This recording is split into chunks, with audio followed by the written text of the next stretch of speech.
दोस्तों नमस्कार। शाम की चाय के साथ 10 इंपॉर्टेंट करंट अफेयर सेशन में आपका स्वागत है। तो चलिए स्नैक्स के तौर पर लेते हैं पहले इंपॉर्टेंट करंट अफेयर को।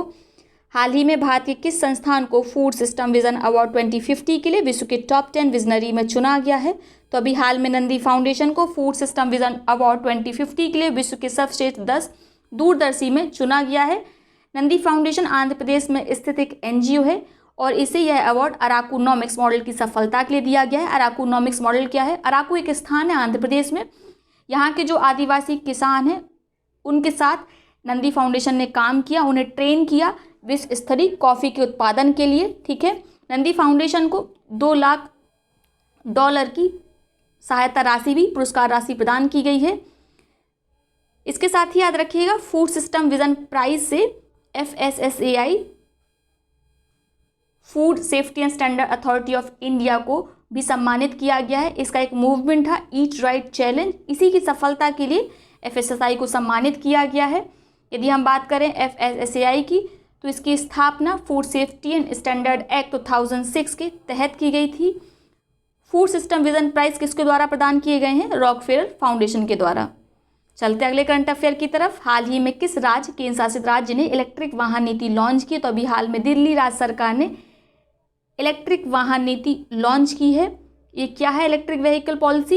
इसके अंतर्गत यदि आप इलेक्ट्रिक वाहन खरीदते हो, जैसे 2 व्हीलर या ऑटो रिक्शा खरीदोगे, तो आपको 30,000 रुपये की प्रोत्साहन राशि दी जाएगी। यदि आप इलेक्ट्रिसिटी से चलने वाली कार खरीदते हो तो आपको 1.5 लाख रुपये तक की वित्तीय सहायता दी जाएगी। ठीक है, साथ में आपको रोड टैक्स और रजिस्ट्रेशन टैक्स की भी छूट मिलेगी। इस पॉलिसी का रिव्यू हर 3 साल में किया जाएगा, याद रखिएगा।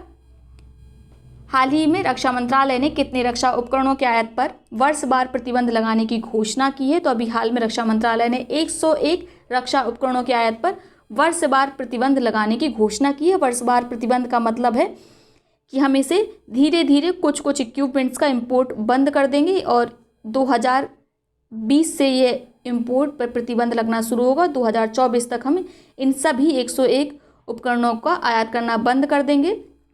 इन्हें हम आत्मनिर्भर भारत पहल के तहत अपने देश में ही, स्वदेश में ही निर्मित करेंगे। इन 101 उपकरणों में कोई छोटे मोटे पार्ट्स नहीं, बल्कि assault rifles, sonar system, transport aircraft और रडार जैसे हाई टेक्निक इक्विपमेंट्स भी हैं।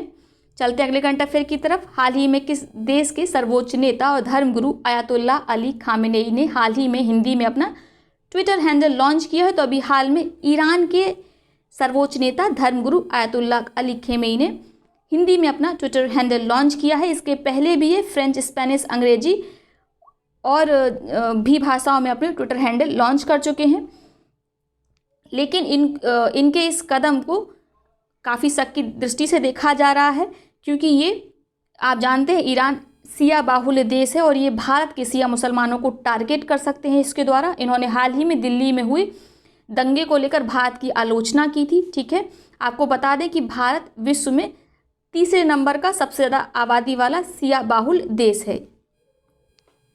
हाल ही में किसने OHE ओवरहेड इक्विपमेंट निरीक्षण ऐप लॉन्च की है? तो अभी हाल में इंडियन रेलवे ने overhead equipment inspection app launch की है। ट्रेन के लेट होने से बचाने के लिए यह ऐप बनाया गया है। इस ऐप की मदद से भारतीय रेलवे लेट हो जाने वाली ट्रेन पर नज़र रखेगा, यानी लाइव मॉनिटरिंग करेगा। यदि कोई ट्रेन उन्हें लगती है कि लेट होने वाली है तो उसे समय पर अपने गंतव्य पर पहुंचाने के लिए भारतीय रेलवे काम करेगा। यूनेस्को के IOC ने किस राज्य को भारत में सुनामी तैयार राज्य के रूप में घोषित किया है? तो अभी हाल में यूनेस्को के IOC इंटर गवर्नमेंटल ओशिनोग्राफिक कमीशन है ये। ठीक है, इसने उड़ीसा के 2 गांवों को नामित किया है कि सुनामी के लिए तैयार हैं। तो भारत से उड़ीसा पहला राज्य बन गया है जिसे यूनेस्को के IOC ने सुनामी तैयार राज्य घोषित किया है। ठीक है, वो 2 गांव कौन से हैं? एक गांव का नाम है वेंकट रायपुर और दूसरे गांव का नाम है नोलिया साही। नोलिया साही, साथ में वेंकट रायपुर, याद रखिएगा। बात करें अगर यूनेस्को की तो इसकी स्थापना 1945 में की गई थी और इसका हेडक्वार्टर पेरिस, फ्रांस में है। हाल ही में किस राज्य सरकार द्वारा तेंदुपत्ता संग्राहकों के लिए सामाजिक सुरक्षा शहीद महेंद्र कर्म तेंदुपत्ता संघर्ष समाज सुरक्षा योजना शुरू की गई है? तो अभी हाल में छत्तीसगढ़ राज्य सरकार ने शहीद महेंद्र कर्म तेंदुपत्ता संघर्ष समाज सुरक्षा योजना तेंदुपत्ता संग्राहकों की सामाजिक सुरक्षा के लिए शुरू की है।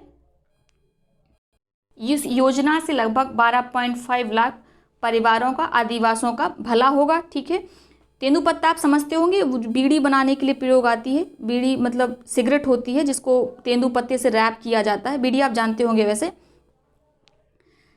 जो शहीद महेंद्र कर्म है ये कांग्रेस के नेता थे। इन्हें बस्तर का टाइगर कहा जाता था। 2013 में नक्सल आक्रमण में इनकी मृत्यु हो गई थी। ठीक है, याद रखिएगा।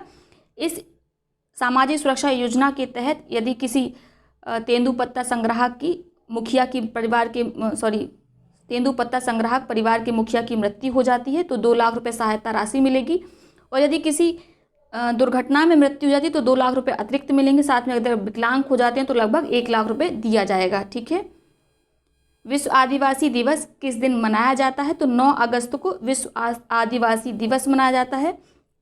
यह दिवस 1982 से 9 अगस्त को यूएनओ के द्वारा मनाया जा रहा है। याद रखिएगा। ठीक है, तो आपको याद रखना है यूएनओ के द्वारा मनाया जाता है, यूनाइटेड नेशन ऑर्गेनाइजेशन के द्वारा।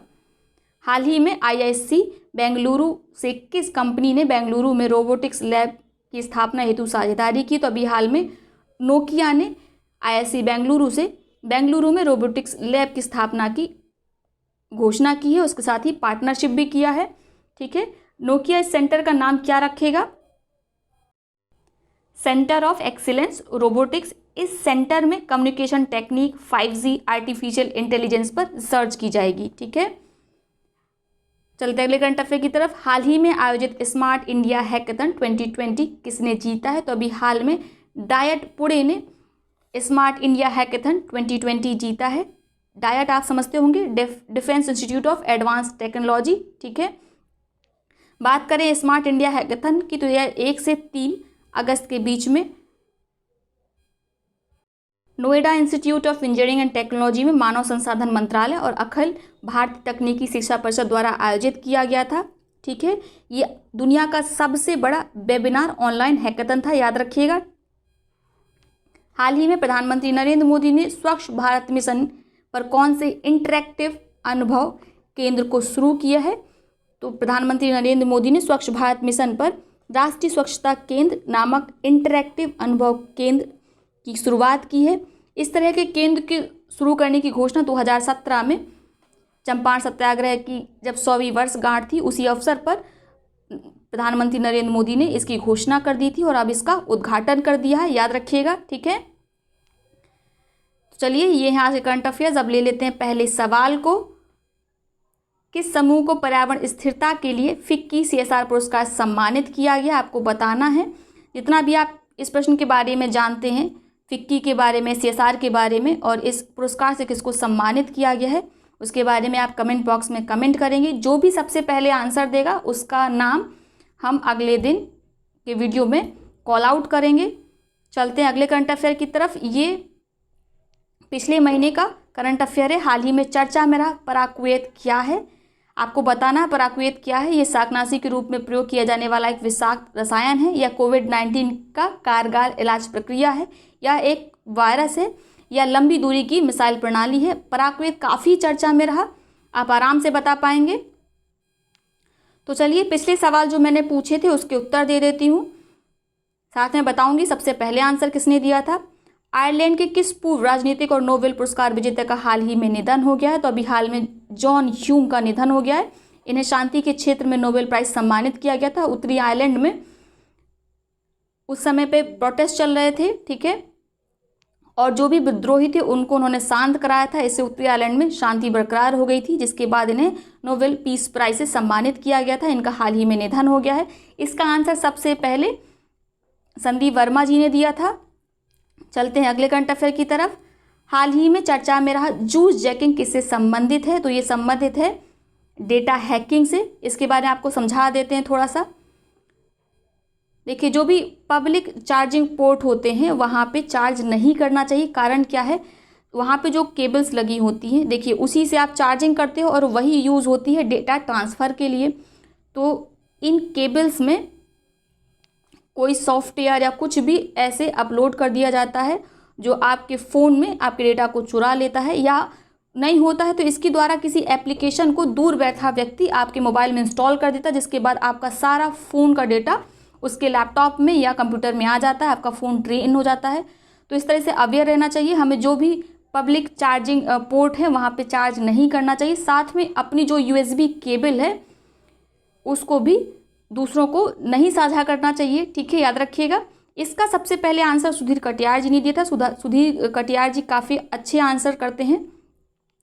तो चलिए, वीडियो अगर आपको अच्छी लगी तो वीडियो लाइक करिएगा, साथ ही अपने मित्र और सहपाठियों के साथ शेयर जरूर करिएगा। बहुत बहुत धन्यवाद।